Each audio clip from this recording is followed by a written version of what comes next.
Glória a Deus. Mais uma vez, a paz seja convosco. Amém. Estamos estudando o Sermão do Monte. Então, vamos fazer um breve resumo do que nós vimos até agora. Nós começamos, dentro do estudo do Sermão do Monte, a falar que é uma regra sábia em relação a qualquer tipo de ensino, você aprender sempre do geral, para depois pensar no particular. É assim em todas as modalidades, ninguém faz uma especialização em cardiologia sem ter feito clínico geral, e assim vai. Nós temos que proceder também no estudo bíblico do geral para o particular. Você pode estar sentado, lendo a Bíblia aberta na sua frente, ler 10, 50 capítulos por dia e não está entendendo coisa nenhuma, porque você está fazendo a coisa de uma maneira mecânica. Não existe essa possibilidade de você ler a palavra de Deus sem o auxílio do Espírito Santo, que é o que nós temos falado. Nós dependemos dele para que ele possa nos instruir no caminho que nós devemos seguir. Sem o Espírito Santo, você pode no máximo se tornar um religioso. Nós falamos também que tem que haver um balanceamento entre graça e lei. Muitas pessoas entendem que a lei é a que manda e você segue ritos, normas e regulamentos e você está dentro. Outras pessoas acham, não, eu estou na época da graça e eu não tenho que me preocupar com nada. Deus, ele é gracioso, Jesus Cristo é amor e eu faço o que eu quero porque Deus, ele é amor. Então eu vou, pego, faço o que eu quero, depois Deus ele me perdoa e eu vivo a minha vida do jeito que eu quero. Tá? Nós temos que entender que todas as coisas têm que ter um balanceamento. Isso aí não é uma regra bíblica, mas é uma regra de vida. Você não pode entrar numa de querer encher a pança e comer um monte que você passa mal. Se você não comer também, você passa mal. Tem doenças dos dois extremos, tem tanto a obesidade mórbida como também tem a anorexia. Então são extremos. Todas as coisas que você parte para extremos, você, perdoa a palavra, se lasca. Porque você não tem esse tipo de possibilidade, o seu organismo não é preparado para trabalhar com excessos. Os automóveis não são preparados para trabalhar com excesso. Os equipamentos em geral não são preparados para trabalhar no máximo. Experimenta colocar uma coisa super dura no liquidificador por 1 hora, 2 horas, você vai ver o que acontece com o motorzinho do liquidificador. Mas é válido, não importa. Ele tem uma durabilidade. Tenta pegar o seu carro e trabalhar com ele numa rotação maior, naquele vermelhinho lá por muito tempo. Você estoura o motor. Condição mesma para você. Nós temos que trabalhar com um embasamento, com um balanceamento entre graça e lei. É assim que a palavra de Deus trabalha e é assim que você tem que agir na sua vida. Ninguém pode viver nenhum tipo de ensinamento da Bíblia, em especial que nós estamos tratando o Sermão do Monte, sem a ajuda do Espírito Santo. Não vos é recomendado viver desse modo e gostareis cristãos. Isso é uma coisa que eu gosto de falar bastante, porque as pessoas acham que elas se tornam cristãos a partir de procedimentos. Não! Você é cristão porque você procede de maneira tal ou tal. Porque você é cristão ou cristã, você faz coisas ou deixa de fazer coisas e não ao contrário. Você não conquista o seu cristianismo, mas você cresce a partir dele. Você age conforme a palavra a partir dele e não ao contrário.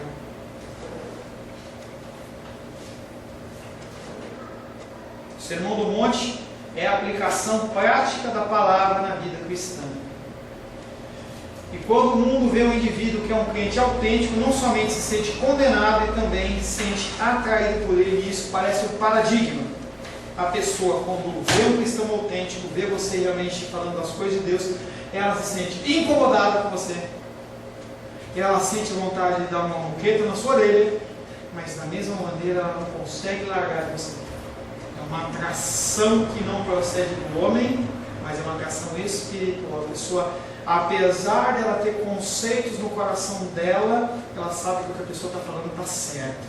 E ela fica defendendo o ponto dela com unhas e dentes, mas ela sabe que a pessoa está certa. E aí chega uma hora em que simplesmente a pessoa se rende. Foi o que aconteceu comigo. Quando eu comecei a estudar na faculdade, eu tinha um ódio mortal pelo que estavam me ensinando. Porque tudo que eu tinha aprendido até então, eu falava assim, é mentira. Eu gastei tempo, gastei dinheiro, acreditei, ensinei pessoas a respeito disso, e agora estão me falando que está errado? Não, defendi, até que o Espírito Santo ele deu um mata-leão em mim, eu me rendi a Ele. É assim conosco, em relação a uma série de assuntos. Ah, pastor, eu sou cristão, eu acredito em Deus, tudo bem, mas tem uma série de assuntos no meu coração, no seu coração, que ainda vão ser trabalhados. Quando você menos espera, a palavra pula nos seus olhos. Eu gosto quando eu falo isso, que a dos reis, quando ela está assim, ela vai... Eu já percebi que alguma coisa tocou, entendeu? E é assim que tem que funcionar. A palavra de Deus, ela tem que nos levar a refletir. E você não tem que aceitar o que eu falo, e sim refletir sobre aquele assunto, sobre essa ótica que eu estou apresentando. Não, pastor, eu não acho que essa ótica é cristã, não é bíblica, eu vou continuar seguindo. Mas você recebeu aquele ensinamento e você vai ter a possibilidade de tomar uma decisão, entre aspas, correta, porque você tem mais elementos. É a minha função, é facilitador. Ainda nos cultos anteriores nós falamos que, ao nos aproximarmos da palavra de Deus, na verdade nós estamos ouvindo Deus falar conosco. Falamos agora antes do intervalo. Deus, ele fala diretamente através da palavra dele, além de uma série de instrumentos que ele pode utilizar, tá? Mas o meio comum, ordinário, natural, chama-se palavra de Deus.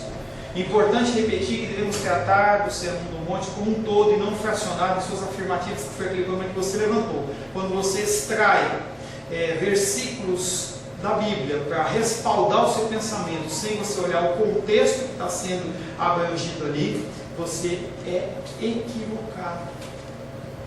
Você vai querer usar um preconceito que você tem para aplicar aquele versículo bíblico, que você se equivoca, você se engana. As pessoas fazem isso com muita frequência, ou de caso pensado, ou então sem querer. Mas independente disso, você está errado. A Bíblia ela não é feita para você ler caixinha de promessas. As pessoas gostam de caixinha de promessas. Você vai lá na feira, lá tem isso, meu periquito vai lá, puxa o negóciozinho, e parece que é uma verdade para a sua vida. Não é assim que funciona. Você tem que entender o que o texto está falando, quem escreveu, para quem ele falou, qual que era o objetivo dele. Jamais podemos discutir sobre algo particular do Sermão do Monte ou qualquer texto bíblico com alguma pessoa que não tivermos plenamente consciência que ela é cristã ou que houve uma direção do Espírito Santo para. A pessoa não vai entender. Não vai entender. Cada epístola foi escrita para crente. As epístolas paulinas, elas foram escritas para cristãos. Epístola de Paulo à igreja de Filipos, Filipenses, Colossos, Colossenses, Gálatas, Galacianos, Roma, a igreja cristã em Roma, e por aí vai. Timóteo, foi escrito pelo pastor Timóteo, que era discípulo de Paulo e estava cuidando, pastoreando a igreja de Éfeso. Então, Corinto, a igreja de Corinto, da região de Corinto, carta 1 e 2. Então, os textos bíblicos são direcionados basicamente para cristãos. São ensinamentos de como você tem que andar e como você tem que proceder. Começando a aula agora. Podemos dividir o Sermão do Monte de várias formas. Entre elas, aspecto geral e aspectos particulares. Eu vou falar algumas coisas um pouco, não é técnicas, mas para você entender quando você estiver estudando o Evangelho de Mateus, qual é a ótica que você tem que ter. Primeiramente vem o tema geral e em seguida há uma ilustração particular do tema. Mateus capítulo 5, versos de 3 a 10. Só abre, não precisa ler, mas abre aí só para você ter uma visualização. Mateus capítulo 5. Entenda que o Sermão do Monte ele abrange capítulo 5, 6 e 7 de Mateus, tá? Capítulo 5, do verso 3 até o verso 16, não 10, 16, é a porção geral do Sermão do Monte, é o que trata do geral. Ali se encontram determinadas declarações no que concerne ao cristão. O restante do sermão ocupa-se com os aspectos particulares da vida e da conduta do crente. Primeiramente vem o tema geral e em seguida alguma ilustração particular do tema. Mateus capítulo 5, versos de 3 a 10, não é para ler não. Tem a descrição do caráter do crente, o que se espera de caráter para um cristão. Mateus capítulo 5, verso de 3 a 10. Em outras palavras, as bem-aventuranças, aos quais são mais ou menos uma descrição do que você, do que eu temos que ser. Qual tem que ser o nosso caráter perante a palavra de Deus? Fale, querido. Não, do 3 ao 16 é o geral. Tá? É a porção geral. Quando a gente fala que tem porção geral, é a porção particular. Então eu falei primeiramente do capítulo 5, do verso 3 ao 16, é o geralzão. Aí você vai lá embaixo, capítulo 5, do verso 3 até o 16. Aí você escreve, se você estiver escrevendo, você escreve assim, e aí você coloca um tracinho embaixo como se fosse um parágrafo para dar a divisão desses versículos. Do 3 ao 10 fala do caráter do crente. Do 11 até o 12 mostra-nos o caráter do crente segundo o mundo. O caráter do crente é descrito em termos positivos e negativos. Em primeiro lugar, vemos o tipo de homem que ele é, e então nos é informado que devido àquilo que ele é crente, certas coisas têm que acontecer em sua vida. Então, o caráter geral, no 3 ao 10 fala do caráter do crente, e agora 11 e 12 fala como você tem que proceder perante as coisas do mundo. E finalmente, verso 13 a 16, achamos uma explicação da função do crente na sociedade e no mundo, para que você, filho de Deus, filha de Deus, está no meio do povo, no meio de um povo perdido, num mundo que jaz no maligno. Do verso 13 até o 16, achamos uma explicação da função do crente na sociedade e no mundo.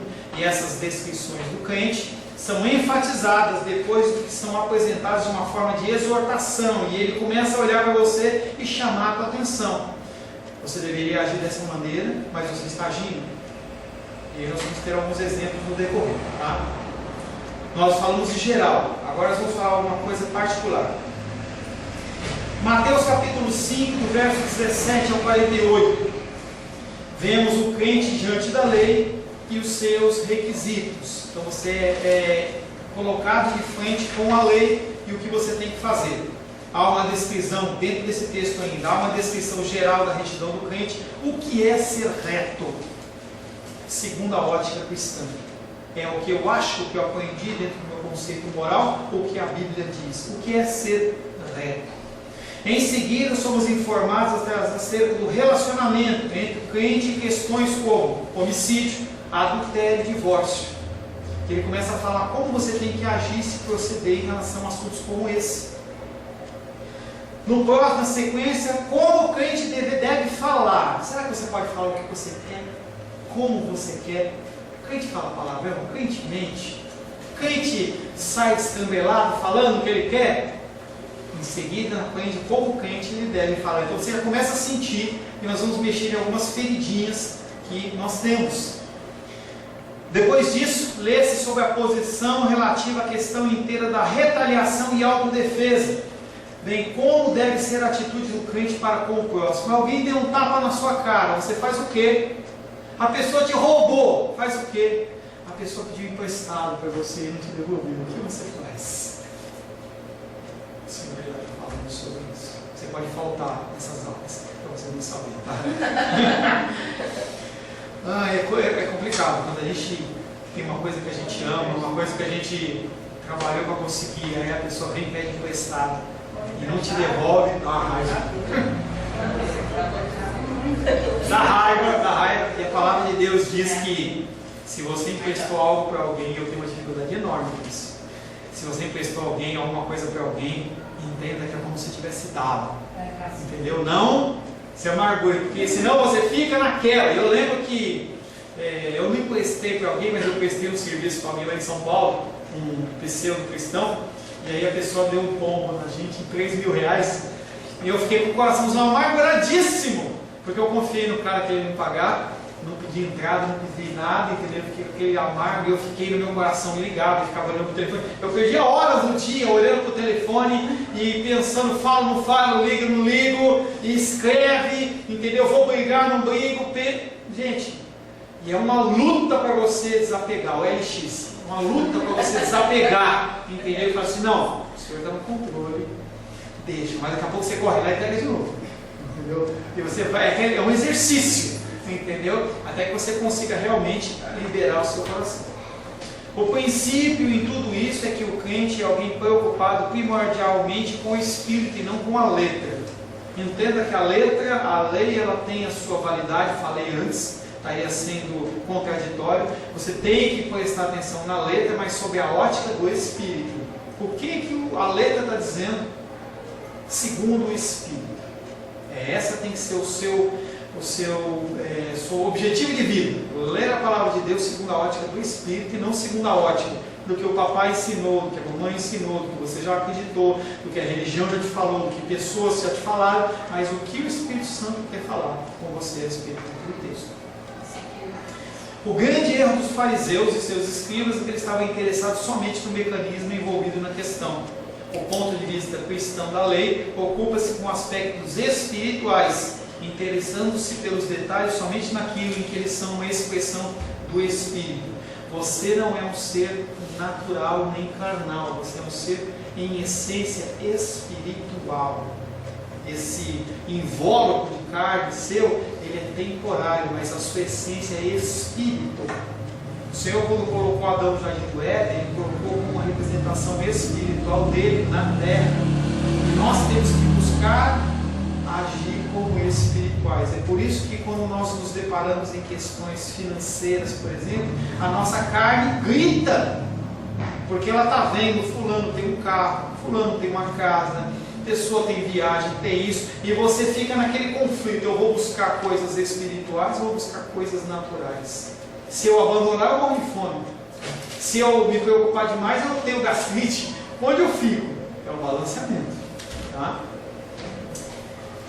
O ponto de vista cristão da lei ocupa-se com aspectos espirituais, interessando-se pelos detalhes somente naquilo em que eles são uma expressão do Espírito.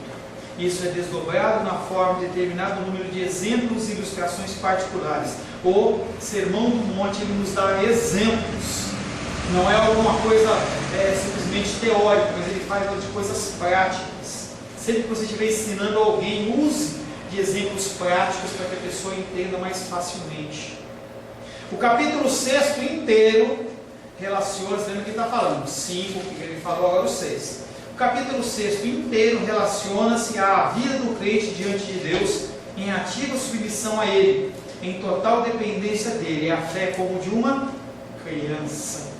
Esse capítulo nunca se desvia da ideia das relações entre crente e o Pai Celeste. E aí a gente olha a figura de Jesus Cristo, tudo que ele falava, tudo que ele fazia, primeiro ele consultava o Pai. Eu faço o que eu faço porque eu vejo o meu Pai fazendo.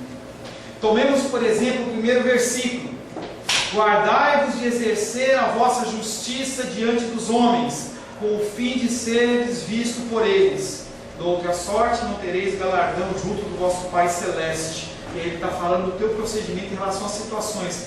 Você é chamado para orar.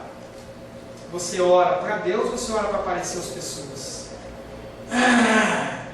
Senhor, portentoso, e você vai, pula, e faz toda uma cena para que as pessoas olhem para você e falem assim: uau, como o pastor Paulo é espiritual, até rimou, né? Uau, como ele é espiritual. E as pessoas elas ficam atraídas por essas coisas. A tua oração, por ser uma oração talvez verdadeira, ela consiga o seu efeito, mas perante Deus você já recebeu o seu louvor. Quando as pessoas olham para você e falam assim: nossa, que maravilha, você olha e fala assim: estudei bastante, né? Me dediquei bastante, muitas horas de estudo. Fadinho. Não, você falou essa coisa, mas eu lembrei do... Eu lembrei da mensagem que eu mandei para o senhor falando sobre tipos de crente, né? Achei interessante aquilo. O 7º capítulo de Mateus pode ser aceito como uma descrição do crente como quem vive sobre o escrutínio, sobre a observação de Deus e, portanto, no temor do Senhor. O capítulo 7 fala sobre você seguindo e cumprindo os preceitos do Senhor, debaixo do temor e tremor desse Deus, em que os olhos dele estão sobre toda a terra.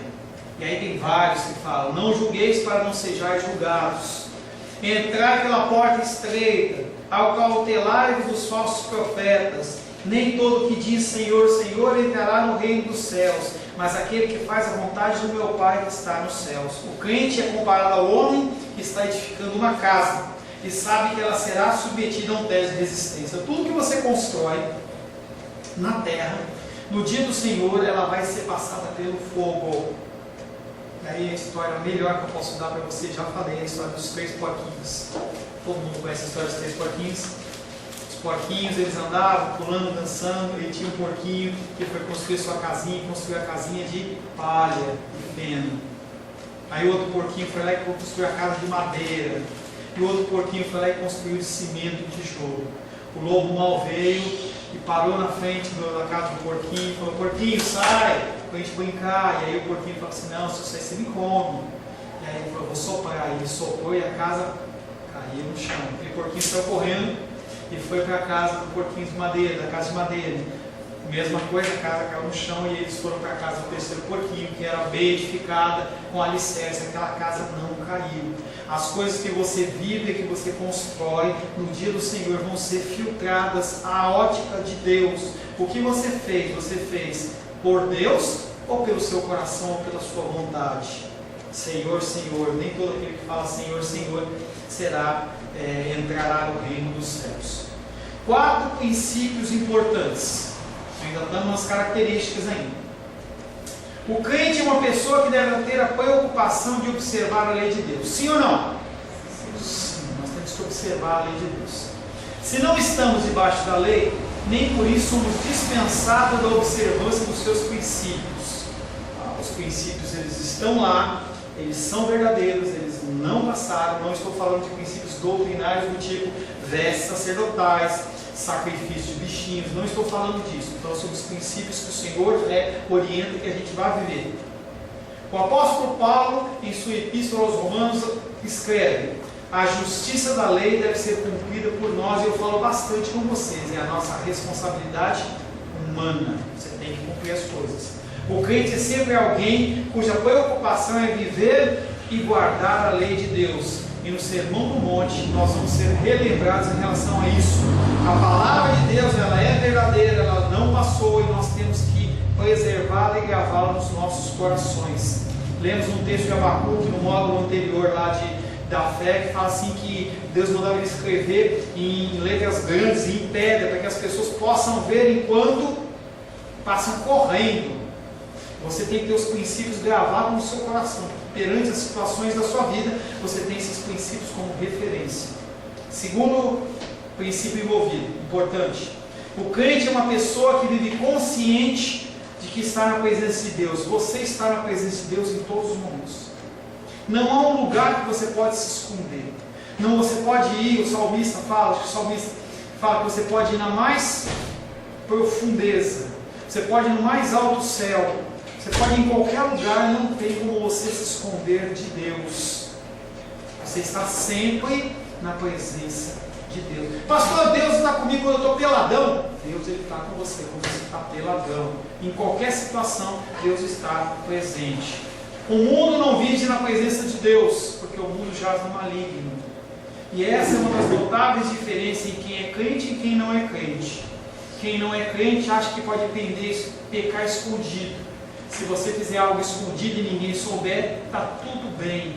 Porque os olhos não veem, o coração não sente, mas Deus vê. O teu cônjuge pode não ver, o seu namorado, seu amigo, seu irmão, pode não ver o que você fez, mas Deus está vendo. O crente é um indivíduo cujas ações são realizadas à luz dessa íntima relação com Deus. O crente, por assim dizer, não é um livre agente. Você não faz o que você quer. Antes, é um filho de Deus, e em função disso, tudo o que faz é com o intuito de ser agradável aos olhos do Senhor. Eis a razão porque o crente, devido a uma questão de necessidade, deve encarar tudo quanto lhe acontece nesse mundo de um ângulo, o ângulo da palavra de Deus.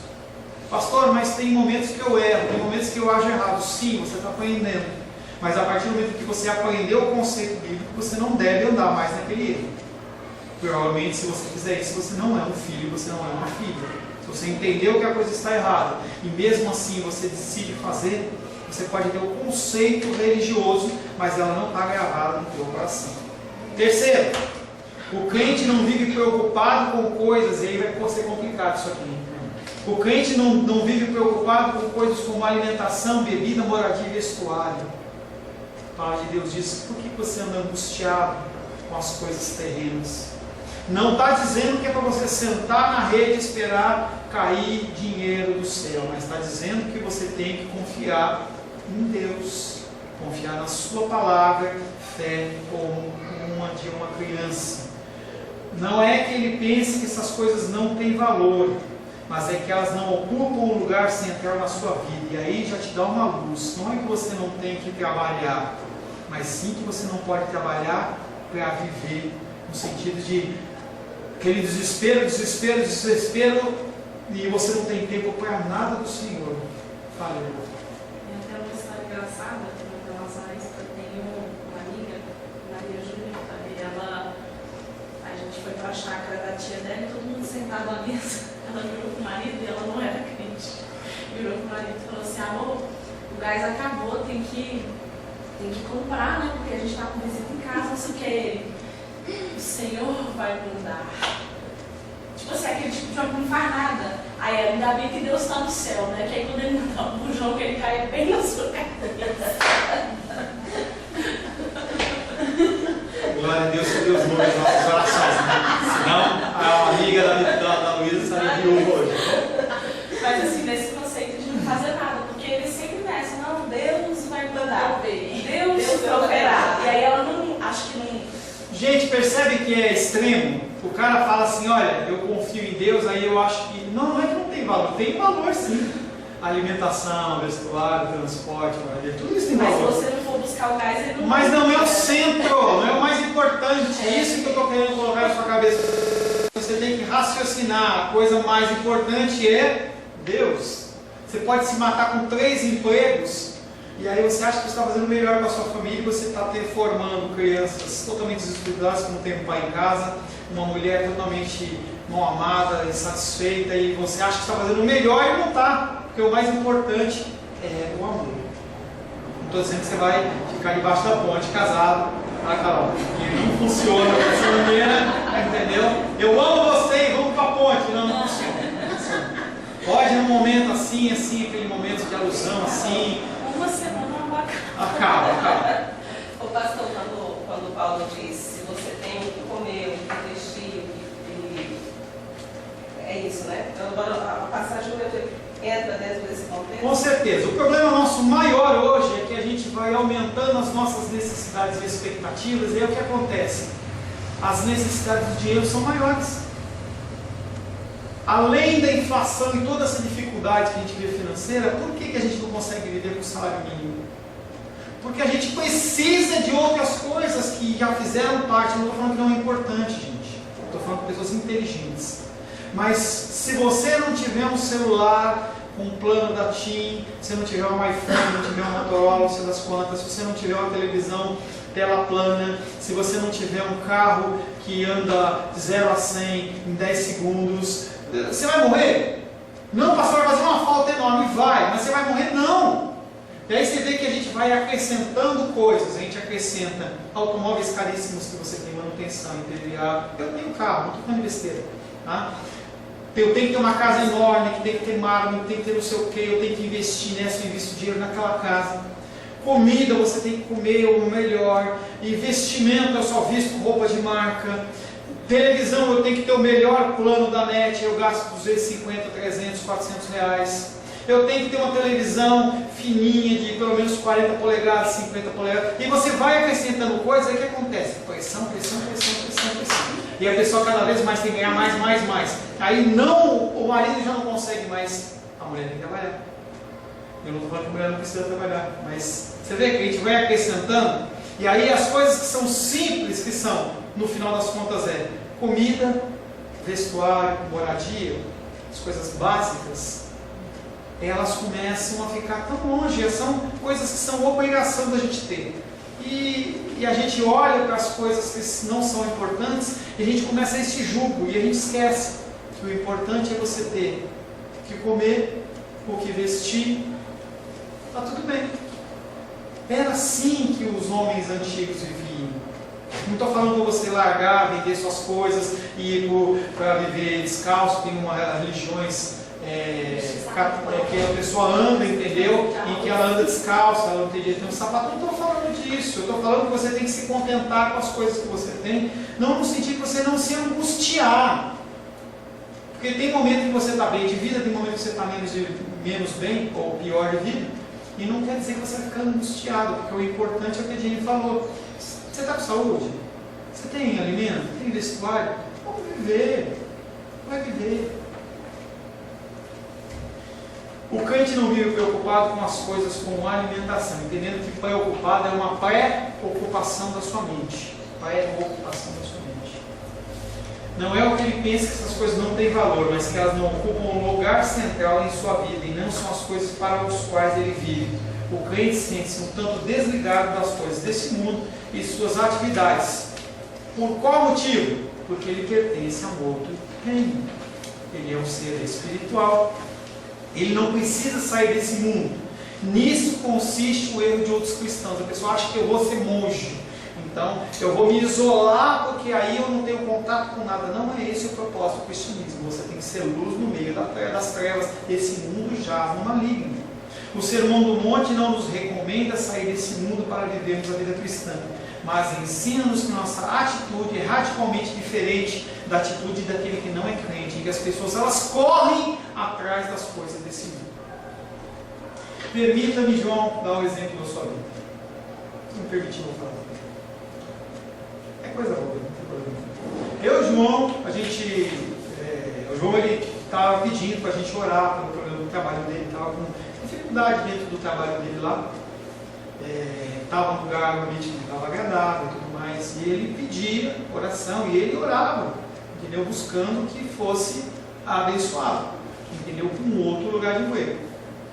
O Senhor foi dando sabedoria para ele foi andando por caminhos, suportou o tempo que ele teve que suportar, até que o Senhor o abençoou. A angústia e a preocupação acrescentou e adiantou o tempo? Não. Simplesmente correu dentro do tempo de Deus. Ele fez a parte dele, ele não foi aquele cara que sentou e ficou ele foi fazer a parte dele, mas a parte de Deus quem fez foi Deus. E a gente tem que andar nesse caminho, nós temos que fazer a nossa parte e Deus faz a parte dele. Uma coisa que é interessante, eu até citei no documento, toda vez que a gente descansa, não é que Deus age rápido, né? Porque quando a gente está com pesar em cima daquela situação, os dias se arrastam. E quando a gente confia e descansa no Senhor, a gente vive tranquilamente, então a gente não vê a gente não sente tanto aquelas circunstâncias, o que aquelas circunstâncias nos trazem. Então quando Deus abençoa, Deus, né, dá aquilo que a gente tanto queria, que estava dentro dos planos dele também, porque ele pode mudar, porque estava dentro da vontade dele, a gente olha para aquilo, nossa, mas passou rápido. Não é que passou rápido, não é que Deus abençoou rápido, é que quando você confia nele e deixa as coisas nas mãos dele, tudo fica mais leve, você não percebe, você não vê aquilo com tanto pesar, fala assim, ai meu Deus, mais um dia, Senhor, mais um dia. Então assim, eu acho que quando a gente entrega as coisas na mão de Deus e aguarda, espera nele, a gente consegue ficar mais tranquilo, então as coisas ficam mais leves. Então quando tudo está certo, você olha, nossa, foi mais rápido do que eu pensava.